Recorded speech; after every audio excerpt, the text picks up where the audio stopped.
My family demanded I marry my dad's best friend's son. When I eloped with my boyfriend instead, they got furious. Now they're blowing up my phone. But guess what? I just sent them a wedding photo. I'm Zara, and I've been dating Logan for almost 2 years now. We met at our friend Andre's monthly game night, those casual hangouts where everyone brings snacks from the dollar store and spends hours playing board games. My parents are traditional, not the wealthy kind of traditional with summer homes and country club memberships, but the kind where dad works overtime at his company and mom stretches every dollar at the grocery store. They've always had this family comes first mentality, which usually means whatever dad says goes. Logan and I have been keeping our relationship low-key around my family, not exactly hiding it, but not making a big deal either. He comes to some family events, brings flowers to my mom, which she aggressively puts in the kitchen instead of the living room, and tries his best to talk sports with my dad, who usually just grunts in response. So yesterday, I showed up for our regular Sunday dinner. Everything seemed normal. Mom's making her famous pot roast that she stretches to last the whole week. Dad's watching TV, and my sister Vera is texting on the couch. Then I noticed extra places set at the table. Who else is coming? I asked Mom while helping her with the salad. Oh, Warren and Dexter are joining us, she said. Warren is Dad's best friend since high school. They work together. I barely know his son, Dexter, except that he's 27 and works with them too. The dinner started normally enough. Warren arrived with Dexter, who was wearing a button-up shirt that still had the creases from the store. My mom kept serving him the best pieces of meat while giving me these weird, meaningful looks. Vera kept kicking me under the table and widening her eyes like she knew something I didn't. Then, between the pot roast and Mom's box mixed brownies, my dad cleared his throat. Zara, Warren and I have been talking. I was already getting that weird feeling in my stomach, you know, the one when you just know something bad is coming. Dexter here is ready to settle down. Warren jumped in, beaming like he was announcing a lottery win. And we thought, what better match than our two families coming together? I nearly choked on my water. What? It makes sense, my dad continued, not even looking at me. Warren and I are expanding the business. Dexter's going to take over his father's part eventually. You two would make a good match. I was sitting there, fork frozen halfway to my mouth, while Dexter stared at his plate, looking about as comfortable as I felt. The brownie in my mouth turned to sawdust. I'm dating Logan, I said, stating what everyone at this table already knew. My mom waved her hand dismissively. Oh, honey, that's just a young girl's fancy. We're talking about your future here. Your mother's right, Dad added. Logan's a nice enough kid, but he's not going anywhere. Dexter here has a real future in the business. I looked at Dexter, who was still fascinated by his brownie. He hadn't said a word this entire time. Warren was grinning like he'd just solved world hunger, and my parents were looking at me expectantly. This is insane, I said. I'm not marrying Dexter. I love Logan. My dad's face did that thing where it turned slightly purple. This isn't about love, Zara. This is about family and future. As I was heading for the door, I heard my dad. You have until the end of the month to end things with that boy. We're announcing the engagement at Warren's birthday party. I didn't say anything else, just grabbed my crossbody bag and left. Logan was already waiting in his car around the corner. We'd planned to go to Walmart after dinner to buy some stuff for his apartment. I got in the car, hands shaking as I tried to buckle my seatbelt. That was yesterday. Today, my phone's been blowing up with messages from my mom about being reasonable and thinking about the family. Vera sent me a string of WTF texts, followed by warnings that Dad's serious about this. Even my cousin Opilia called to ask if it was true. Logan and I stayed up late last night in his tiny studio apartment, talking about what to do. We've actually been planning to move in together when his lease is up next month. Nothing fancy, just a small 2-bedroom in the same complex where his friend Andre lives. We've been saving up, keeping it quiet. Now I'm wondering if we need to speed up those plans. I've muted most of my family on my phone, but I can see the message count growing. The only one I've responded to is Vera, who swore not to tell anyone that I'm staying at Logan's tonight. I don't know what to do next. I love my family, but this is crazy, right? Like, it's 2024, not 1825. Who even does arranged marriages anymore, especially over something as mundane as a business? I need advice. Logan's being supportive, but says it's my decision to make. I just know I'm not marrying Dexter, no matter what kind of future my dad thinks it'll give me. First update. First, Thank you all for the overwhelming support on my last post. It's been 2 weeks since that surreal Sunday dinner, and I'm writing this from Logan's couch at 1 a.m., stress eating dollar store cookies, and trying to process how everything spiraled so quickly. Our water heater just broke, and the landlord isn't responding to texts, so this seems like the perfect time to update you all while waiting for the kettle to heat water for a shower in the sink. The day after my last post, I waited until my parents would be at work and went home to grab some essentials. I thought I'd be in and out, but Vera was homesick from her community college classes. Between shoving clothes into my duffel bag, she filled me in on what I'd missed. Turns out, this whole situation is way messier than I thought. The truth came out in pieces. Warren's business is struggling badly. Dad's been stressed about money too, evident from the kitchen faucet that's been dripping for months. This arranged marriage wasn't just some random traditional values thing. It's about combining the businesses. They want to use my dad's contracts to keep Warren's company from going under. Real romantic, right? Things got even more complicated when I discovered my parents had already put down a non-refundable deposit on a wedding venue. They'd booked it for Warren's birthday party, but apparently signed it as an engagement celebration. My mom's been showing the contract to everyone as proof that I can't back out now. The venue is some fancy converted barn that probably costs more than I make in 3 months. The next few days brought a constant stream of missed calls and emotional messages. My cousin Opilia dropped by Logan's with some winter clothes she'd borrowed and shared that my mom's been calling everyone in the family, crying about how I'm throwing my life away. The family gossip mill is working overtime. Apparently, Dexter still lives in his parents' basement and spends most of his time playing Fortnite. What a catch I'm missing out on. Work hasn't been much better. My manager coincidentally cut my hours after my mom called the store crying about her troubled daughter.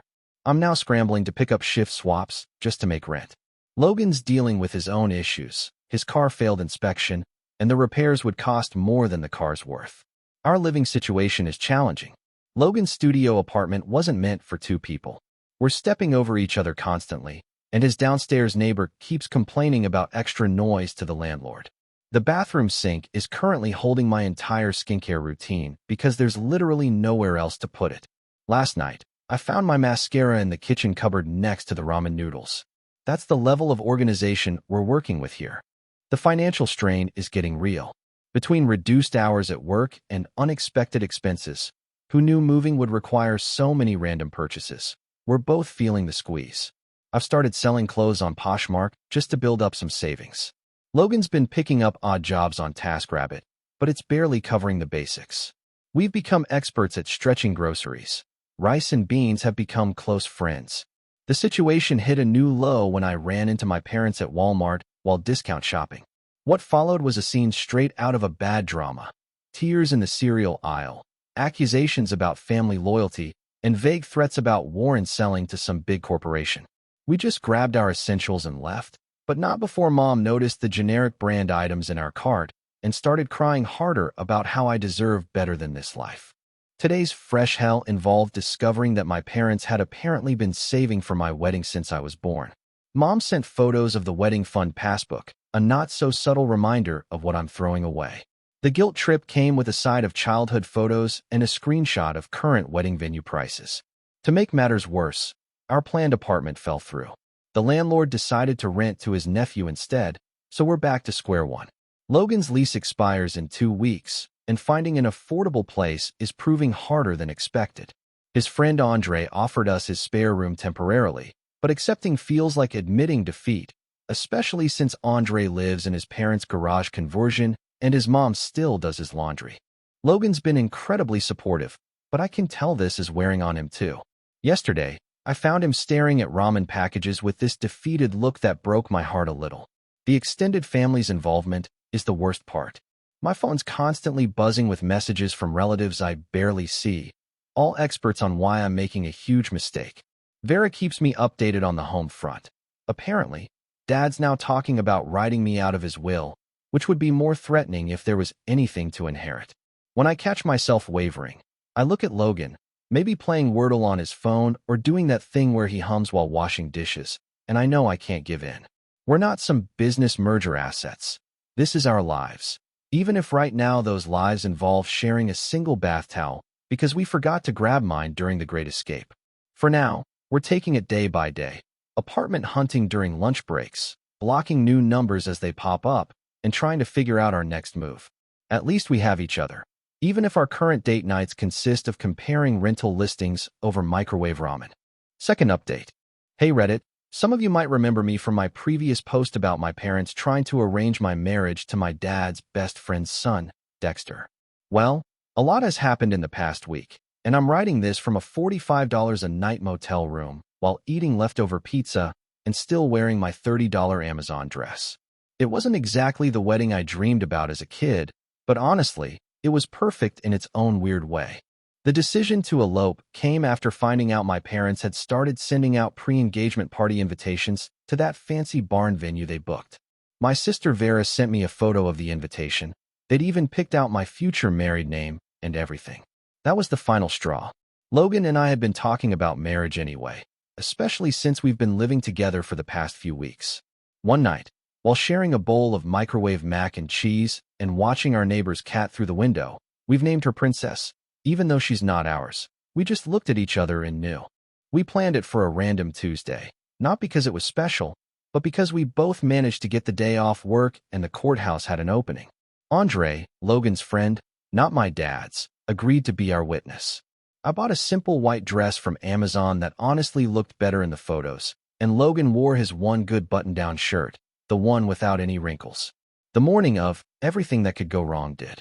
The zipper on my dress got stuck. Logan's car made that weird noise again and wouldn't start. We had to take an Uber to the courthouse, splitting the fare 3 ways with Andre because we're all broke. The driver kept asking why we were dressed up, and we just said we had a court appointment. Technically true, right? The ceremony itself took maybe 10 minutes. The clerk was eating her lunch while processing our paperwork, and there was a guy in the corner frantically filling out jury duty forms. It wasn't exactly romantic, but we couldn't stop grinning like idiots. Andre took photos on his phone. Most of them are blurry, but there's one good one where Logan and I are just looking at each other and laughing because I almost dropped the $12 ring we got. We celebrated at the diner around the corner, splitting a plate of fries and a milkshake because that's what was left in our wedding budget. Andre insisted on paying for his own coffee, saying it was his wedding gift to us. The waitress gave us free pie when she found out we'd just gotten married, the first bit of wedding luck we'd had all day. Then came the hard part, telling people. We decided to do it through a simple Instagram post, just that one good photo Andre took with a casual caption. So we did a thing. The first response was from Opilia, just a string of heart emojis.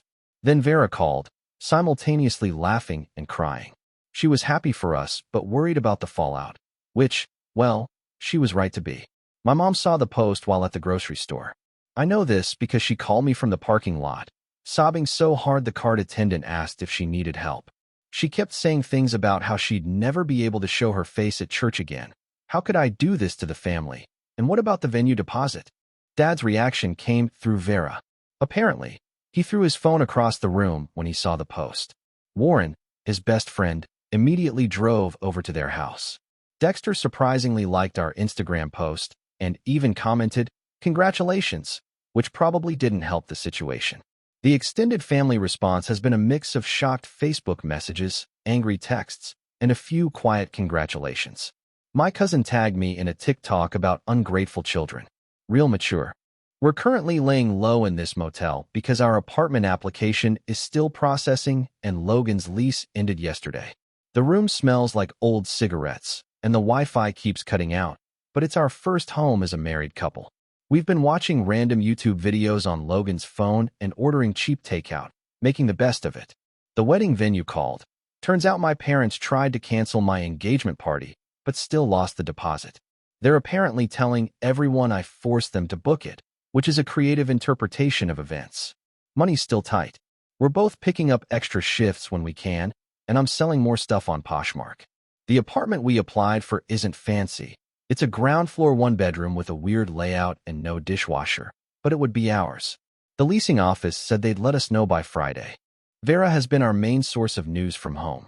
Mom's apparently redecorated my old room already, took down all my photos and everything. Dad's telling everyone at work that I'm going through a phase. Warren's wife keeps trying to arrange a family meeting to fix things. The strangest reaction came from Dexter himself. He sent me a DM saying he's actually relieved because now he can finally tell his dad about his girlfriend. Apparently, they've been dating for over a year, and she's not just a streamer, she's also a single mom. Warren would definitely not approve. Logan and I are taking it day by day. Sometimes I wake up panicking about everything we've done, but then Logan makes me laugh by trying to cook ramen in our motel room's coffee maker, and I remember why I chose this. It's not perfect, but it's ours. Third update. Sometimes truth comes in the most unexpected ways. In my case, it came through a stack of water-damaged papers I found while helping Vera clean out our flooded basement after last week's storm. The basement incident happened when Vera called, asking for help. Mom and Dad were at some church fundraiser, and she was panicking about water seeping in. Logan and I drove over to help save what we could. While moving boxes to higher ground, I found Dad's old filing cabinet had tipped over, papers everywhere, mostly soaked. As we were sorting through what could be saved, I found something interesting. Loan documents, lots of them, all with Warren's signature and my dad as guarantor. The dates went back years, small loans at first, then bigger ones. The most recent was from just before this whole marriage mess started. Some had red final notice stamps. Others had payment schedules with missed check marks. It was like looking at a timeline of Warren's business slowly sinking. But here's where it gets weird. Mixed in with the loan papers were emails, printed out, between Dad and some big development company. They were interested in buying both businesses, Dad's and Warren's, but only if they came as a package deal. The offer was actually decent, enough to clear all the debts, and then some. The catch? They wanted proof of stable succession planning. Basically, they weren't buying unless they knew the businesses would stay together long term. That's where Dexter and I came in, the perfect solution to show the businesses would be family-run for years to come. While we were still processing this, Vera found more papers. Turns out, Warren had been hiding how bad things were from everyone, including his wife. He'd mortgaged their house twice without telling her. My dad had co-signed everything, probably thinking Warren would turn things around eventually. The real kicker? A draft of a contract dated just before the whole marriage proposal thing. Warren had already started selling off equipment to cover payments. Dad was about to lose everything he'd built up over 20 years because he trusted his best friend. I took photos of everything before the water could destroy them completely and sent them to Dexter too. He deserved to know. His response was just, well, that explains the rush. Apparently, his dad had been pushing him to settle down for months, even tried to break him up with his girlfriend. The next day, Opilia came over to our apartment, bringing housewarming ramen because that's our thing now. She had more tea. Warren's wife found out about the second mortgage and has moved in with her sister. Dexter finally told everyone about his girlfriend and her kid and moved in with them. Warren is staying with his brother, supposedly to give her space, but probably because she changed the locks. Dad still won't talk to me directly, but he's been asking Vera weird questions about my new place, if I'm eating enough, that kind of thing. Mom switched from angry Facebook posts to sharing "missing my daughter" memes, which is progress, I guess. Yesterday, I got a text from Warren, just, "I'm sorry. I haven't responded yet. Not sure I will." Logan's been amazing through all this. He doesn't say much about it, just holds me when I need it and makes terrible jokes when I get too serious. Last night, he tried to lighten the mood by suggesting we could start our own business, but like, something simple, maybe selling those little hats for cats online. We're doing okay. The apartment's slowly coming together. I found a real bed frame on Facebook Marketplace yesterday. Our upstairs neighbor's kid practices trumpet at 7 a.m. every day, but we're getting used to it. I'm picking up extra shifts at work, and Logan started doing food delivery on weekends. It's not glamorous, but the bills are getting paid. Vera says Dad's been in his garage a lot lately, probably trying to figure out what to do next. The development company pulled their offer when the merger fell through. She overheard Mom telling her friend on the phone that they might have to sell the house, the one they've lived in since before I was born. Part of me feels guilty, even though I know none of this is really my fault. Another part is angry that they tried to use my life to fix their business problems. Mostly, I'm just tired of the whole thing. Last update. I wasn't planning on posting again, but I just had the most surreal Thanksgiving experience, and I thought you all might want to know how things turned out after the whole arranged marriage drama. First off, Logan and I are still in our tiny apartment. We finally got a real bed frame. Goodbye, air mattress. and the neighbor kid has moved on from trumpet to drums. Progress? The upside is we found out our other neighbor works at a furniture outlet, so we got a slightly damaged couch for practically nothing. It has a weird stain that kind of looks like Danny DeVito if you squint, but it's comfortable. The biggest change happened about 2 months ago. Mom started sending these weird, thinking of you texts, usually late at night, when she was watching those crying videos on Facebook. Then she asked if we could meet for coffee. I agreed, mostly because I was tired of dodging her at the grocery store. We met at that diner where Logan and I had our wedding reception. She cried into her coffee, I awkwardly stirred my tea, and somehow we ended up having an actual conversation. Turns out, Dad's business survived, barely. They had to downsize, sell some equipment, and move to a smaller office, but they're managing. Warren's company wasn't so lucky. Speaking of Warren, he and his wife are officially separated. She got the house in the end. Remember those secret mortgages? He's still living with his brother, who apparently has started charging him rent. Dexter's doing surprisingly well. He moved in with his girlfriend and her kid, started streaming on Twitch himself, and actually makes decent money doing it. His mom told my mom he seems happier than he's been in years. He and Logan even game together sometimes, which is weird but kind of nice. Dad took longer to come around. The breakthrough came when our car broke down again. Seriously, this thing is held together by hope and duct tape at this point. Logan was trying to fix it in the apartment parking lot when Dad just showed up. Vera had mentioned it to Mom, who mentioned it to Dad, and well, he didn't say much, just started helping with the car. Now they have this weird thing where they text each other car maintenance videos. Dad still barely talks to me directly, but he'll send Logan links to auto parts on sale. Baby steps, I guess. Thanksgiving was the real test. Mom had been hinting for weeks that we should come. I was hesitant, but Logan pointed out that free food is free food. We're still on a tight budget, so we went. It was awkward, so awkward. Aunt Alice kept making pointed comments about unconventional life choices. Uncle Bob pretended we weren't there. But Vera and Opilia ran interference like champs, and Mom actually put our wedding photo on the mantle, right next to that horrible school picture of me from 7th grade with the braces and butterfly clips. The surprise guest was Warren's ex-wife. Apparently, she and Mom are still friends. She brought this amazing sweet potato casserole and spent most of dinner telling everyone about her journey of self-discovery and her new hobby. Dad looked like he wanted to disappear into his mashed potatoes. The real highlight was when cousin Andre, not Logan's friend Andre, keep up, announced his engagement. Everyone immediately started planning this huge wedding, talking about venues and flowers and whatnot. Mom caught my eye across the table and actually winked. Progress. Our apartment is still small, but we've made it home. The ring finally turned my finger green, but I kind of like it. It matches our aesthetic. Logan's car is still making that noise, but we're saving up for a new one slowly, very slowly. Work is work, nothing exciting, but we're both getting by. Logan started taking some online courses in computer stuff. I'm thinking about it too, but for now, I'm just trying to pick up extra shifts when I can. Vera comes over a lot, usually with food from Mom. I think she's Mom's spy sometimes, reporting back about whether our apartment is clean or if we're eating vegetables. But she also brings gossip about Warren and Dexter. His girlfriend's kid now calls him Papa D.